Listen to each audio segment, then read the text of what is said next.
From the Hussman School of Journalism and Media at the University of North Carolina at Chapel Hill, covering the full range of Tar Heel athletics. This is Sports Extra. UNC basketball's transfer portal search is heating up, and the Duke Blue Devils took a massive loss at Dorrance. For the last show of the semester, it's only fitting we end on a UNC basketball high while Duke is on a low. And for one last time, I'm Caroline Yaffa. And I'm Bella Geskos. Thanks for joining us. Let's talk men's basketball. They made their first splash in the offseason, getting Kate Tyson from Belmont in the transfer portal. After being named the Missouri Valley Conference Freshman of the Year for Belmont, Tyson went on to have a spectacular 2023-2024 season, averaging 16 points per game and 6 rebounds. He is electric from three-point range and could grab the hearts the same way Brady Manick did.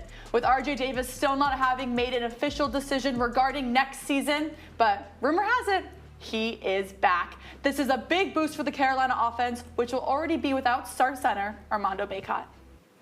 Drake May is getting most of the attention out of all the Tar Heels this draft season, but the Heels had some other big prospects fly off the board as well.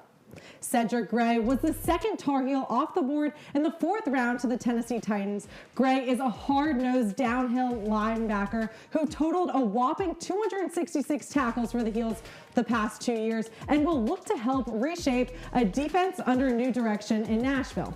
Another Tar Heel was drafted in the 4th. Tez Walker will look to make some explosive plays on the other side of the ball with Lamar Jackson and the Baltimore Ravens. Tez played only 8 games and still had almost 700 receiving yards and 7 touchdowns. UNC football wide receiver and Sports Extra anchor J.J. Jones talked with reporter Meredith Kierson about how he stays involved in the community while balancing athletics. We all love celebrating UNC's star athletes on the field, but beyond the stadium, Tar Heels are staying involved in fostering relationships within the Carolina community.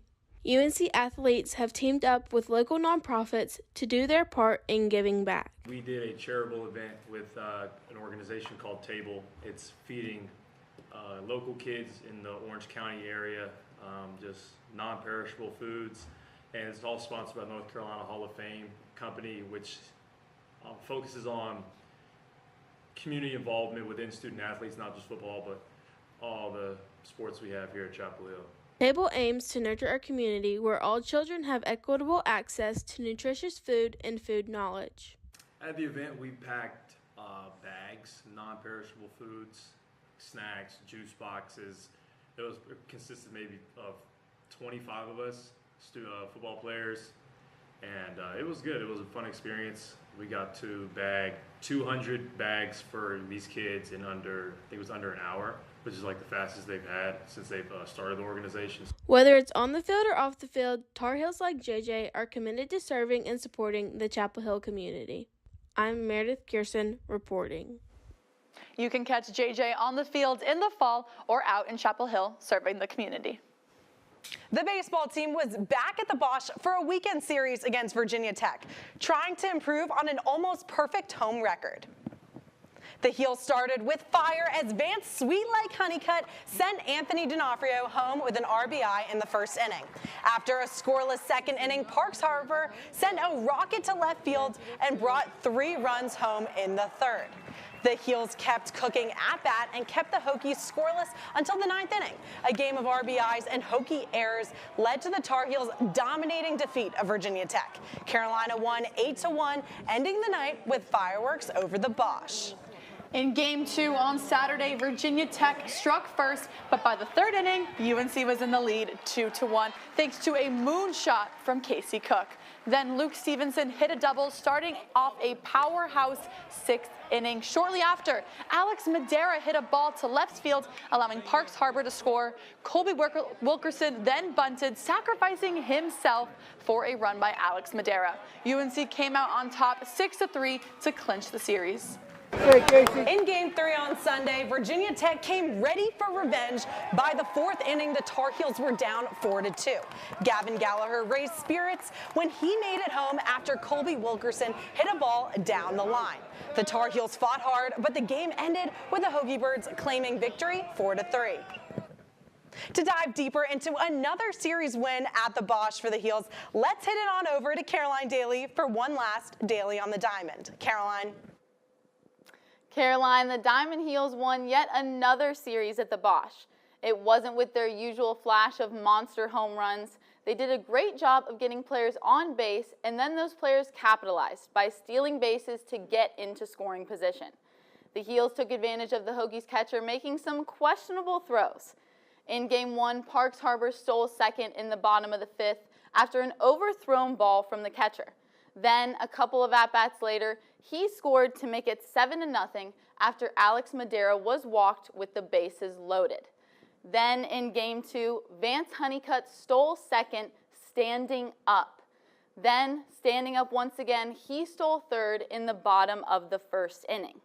Now, moving to the bottom of the 7th. Honeycutt stole second again as the catcher threw the ball at Honeycutt rather than the second baseman for Virginia Tech. He then scored in the bottom of the 7th to put them up 6-1. Those stolen bases were the theme of the first 2 games.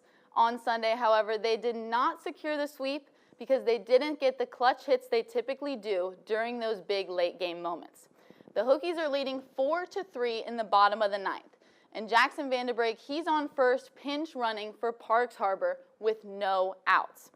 After that, Anthony D'Onofrio gets out with this infield hit. Then Alberto Osuna hits a high fly ball to left center field that is caught for an out. And Luke Stevenson, he strikes out at the plate, ending the game with the Hokies dub 4-3. But this was only their second home loss of the season at the Bosch, so the Heels still have a lot to be excited about for the rest of their season. Caroline? Caroline, do you think the baseball team has what it takes to host another Super Regional like they did in 2022? Caroline, I think they do. The Heels have some winnable non-conference games coming up, but as much as UNC fans don't want to hear this, I think their biggest challenge is going to be 6th-ranked Duke in a couple weeks.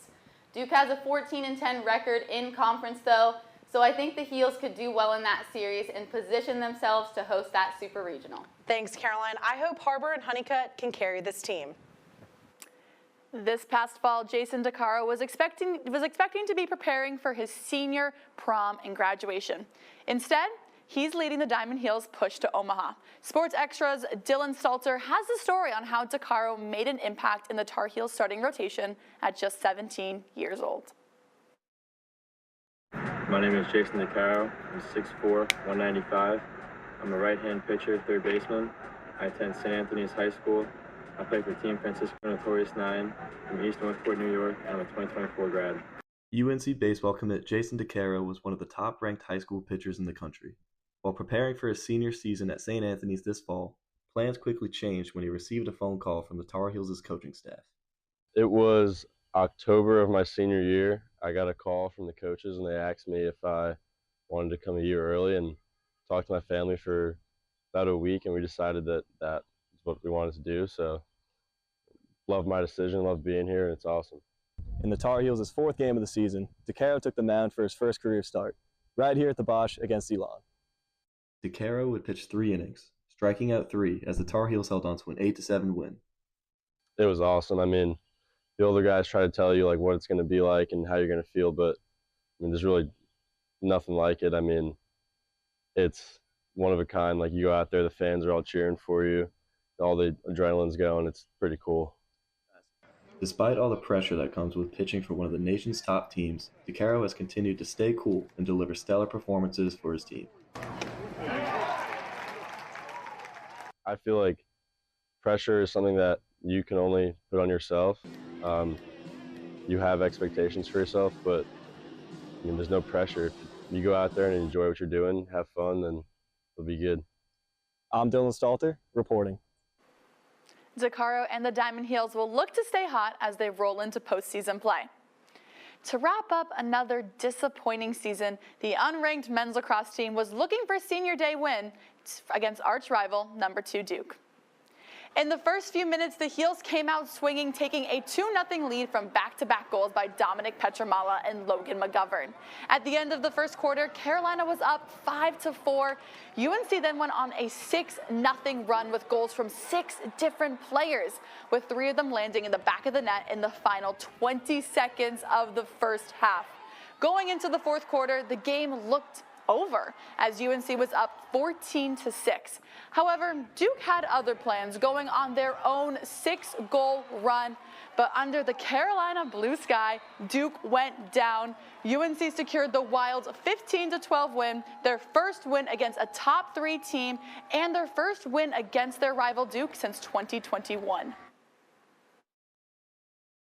Some hard-fought games that didn't go our way, and a lot of bounces that haven't gone our way this year, and just elation from us and elation from the alumni. And I think the unwavering support of 250-plus people that came back, alums and family. It's a testament to this program, this culture, and to Carolina lacrosse. If this is the last game, I think I'll walk off the field with my head high, proud of my career, and I'm really proud of my teammates. I couldn't have asked for more of a better day today. This is one of probably my best moments I've ever had here by far. No matter what happened with the seeding or the ACC tournament, our one goal was to beat Duke, and that was our only focus, and we delivered. That was all the coaching and the leaders on the team helping everyone out with that.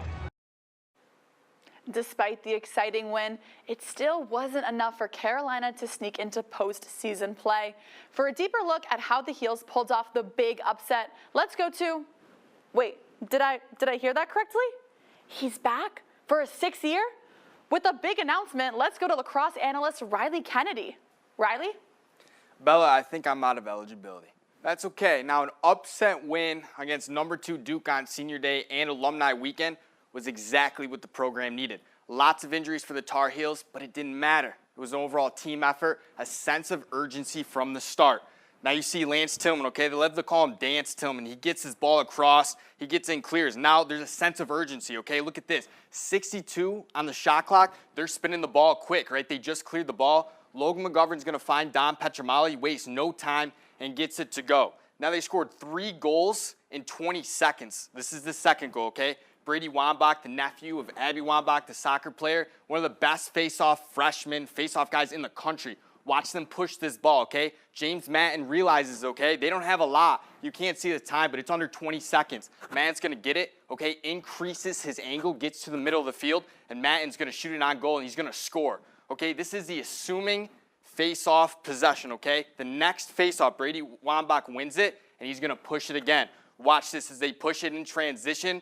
Dom Petramala knows he's got to get back to the middle of the field, okay? There's under 6 seconds. Danny Striano, he's going to go in, okay? They're going to hit the trail guy. And if you see the Duke guy, the defender, his momentum's going this way. Striano's momentum's going this way. He's going to duck, and Striano's going to get it to go right before the buzzer. 3 goals, 20 seconds. They didn't look back, up 9-4 at half. That's all they needed, Bella.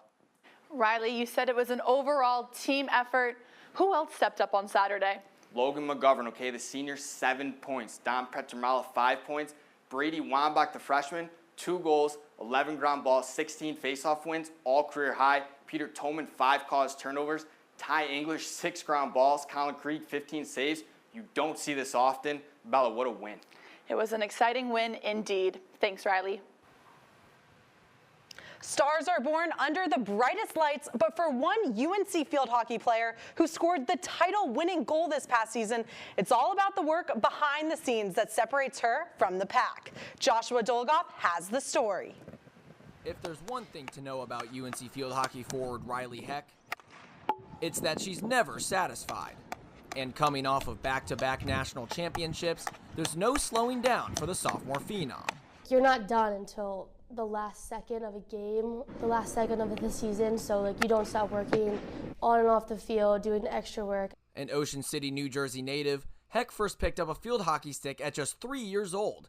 Being coached by her mother, Carrie, along with being the youngest of 4 siblings, Riley's competitive nature would only grow from her sporting endeavors with her family. Obviously, being the youngest, I was the weaker one, always too little to do stuff, but I always wanted to, and I'd lose a lot, and I hated losing, so really I just had to fight through it. But it's these family rivalries that have molded Heck into the player she is today, as she has dominated in her first 2 seasons as a Tar Heel, racking up 72 points, including 31 goals. To head coach Aaron Matson, Heck's flashy yet savvy style of play makes it a nightmare for opposing defenses to stop. Her vision's top-notch, her skill is unmatched, and she's very creative. You can try to scout her this and that, but she's so smart that she'll be able to adapt and change in the moment. Leave it to Heck to have a trick up her sleeve when you least expect it.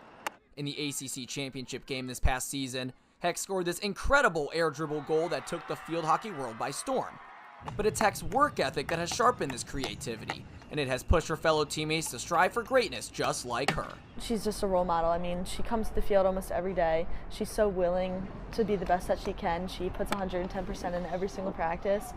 And when I saw that, I was like, I want to be like Riley Heck. Fast forward to the 2023 National Championship game on this very field where Heck would step up to take the biggest shot of her life.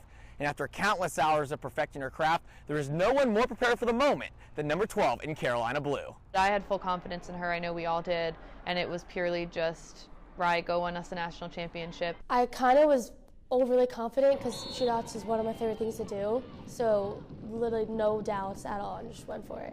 Heck circles wide and scores! Riley Heck has done it!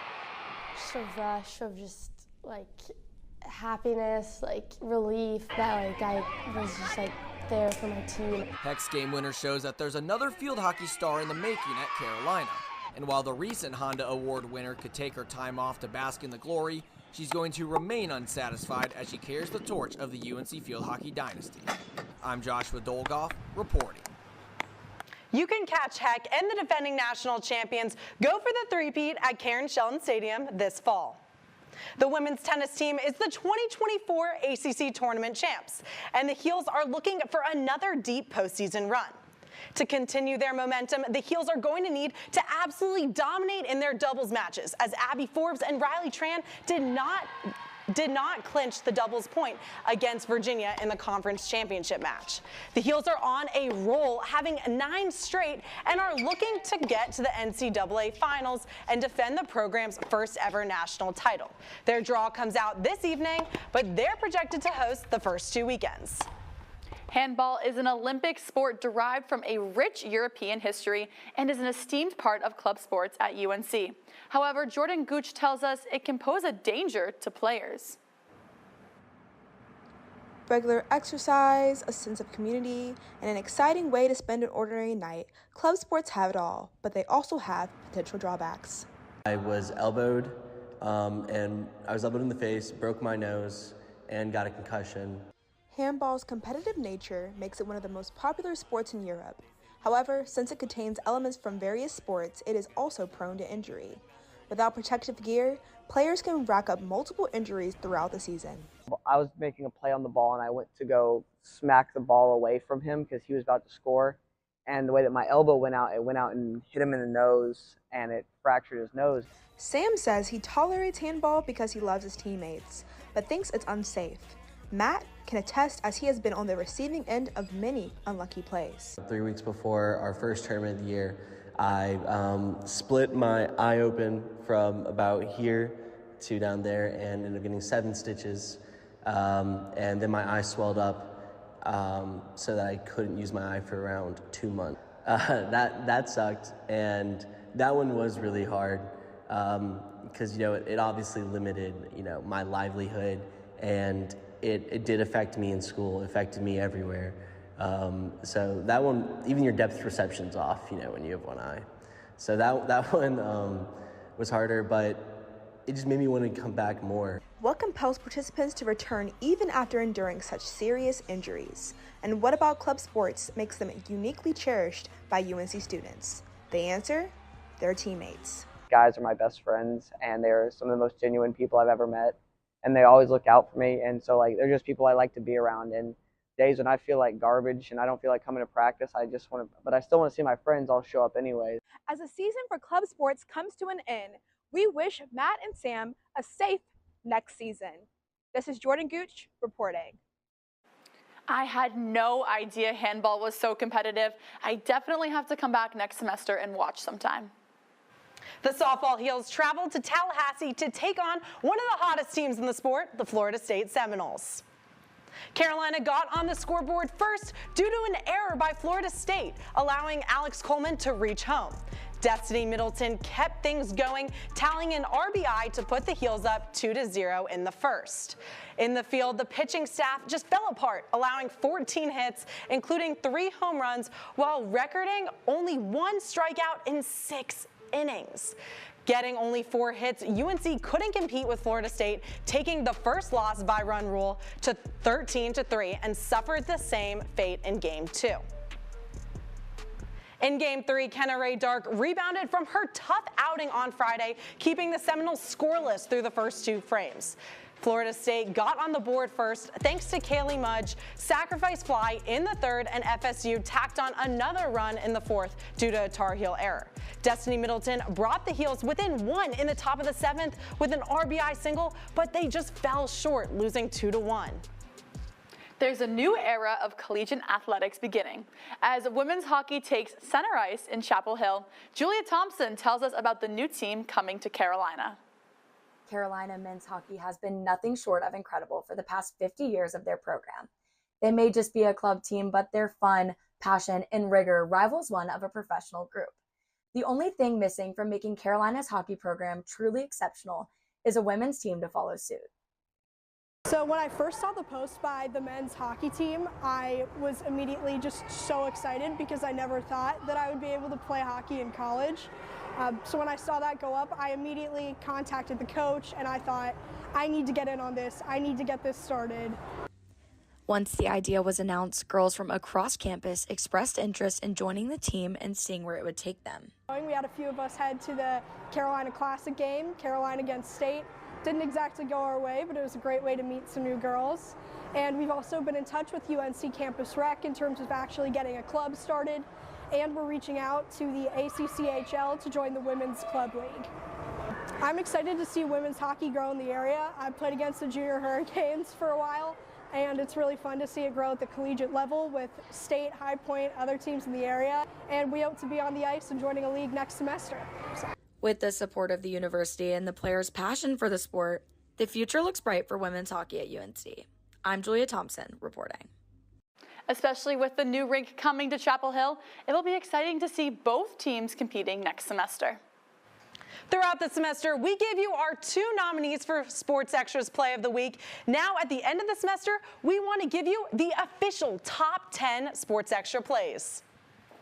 Coming in at number 10 is Tar Heel team captain RJ Davis, just doing what he does best, making big-time plays, going between his legs not once, but twice, then into a step-back 3, and ladies and gentlemen, we could hear that swish all the way in Chapel Hill. Vance Honeycutt takes the 9th spot with this highlight reel play, aka his nickname at this point. Vance goes into an all-out sprint and lays out the takeaway what would have been a double to right center field with an incredible diving catch. At number 8, it's Elliot Cadeau getting around his defender and finding a cutting Harrison Ingram for this emphatic one-handed slam. Making this play just a little bit sweeter is that it happened against those Wolfies of NC State. Are you ready for it? At number 7 is Matt Reddy from the men's lacrosse team. Syracuse had scored 7 consecutive goals before Reddy ripped this snipe across the goal into the top corner to stop the bleeding at the end of the 2nd quarter. At the number 6 spot is the fresh-faced freshman on the men's basketball team, Elliot Cadeau, once again against our little brother, NC State. Cadeau knifes through the line and finishes through the contact for this disgusting one-hand and one layup. We have officially entered the top 5 plays of this semester. Coming in at number 5 is Seth Trimble. Of course, it's this slam dunk from, should I say, Seth Air Trimble against Florida State in the Heels' first game in the ACC tournament.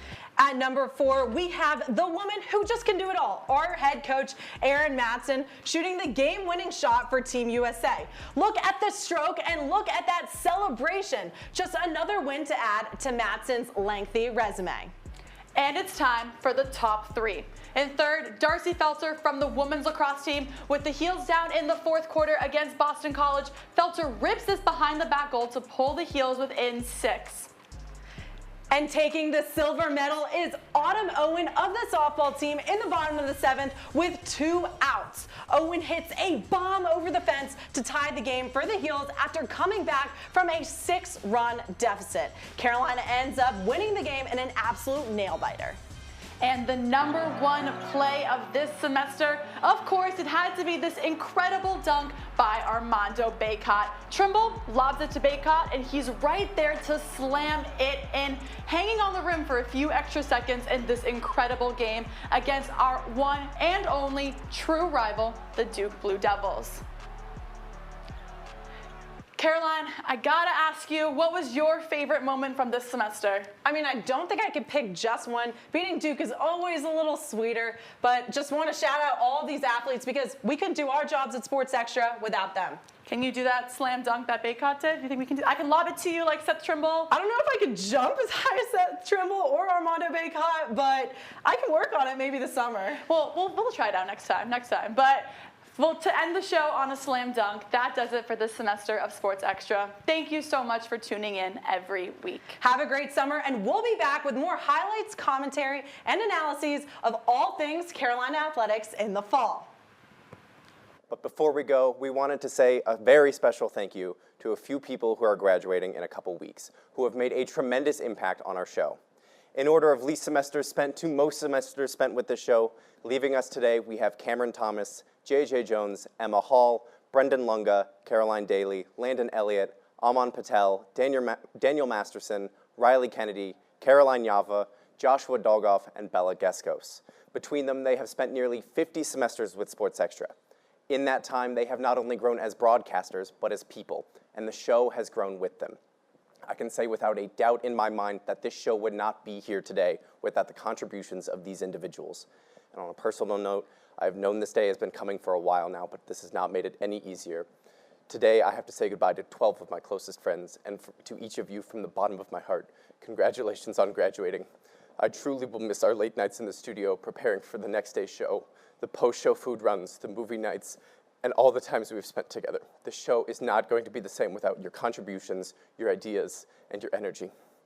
Thank you all for everything you have done. Congratulations, and enjoy graduation.